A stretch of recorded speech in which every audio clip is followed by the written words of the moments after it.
Former homeless people, what's the darkest thing you've ever witnessed? During that time, I was extremely skinny and had finally saved up enough to have a sit-in meal in a small diner. When I walked in, I couldn't even sit down before the owner came over and told me to leave.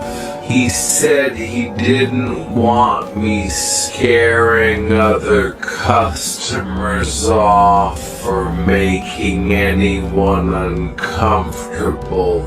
I was used to former homeless people. What's the dark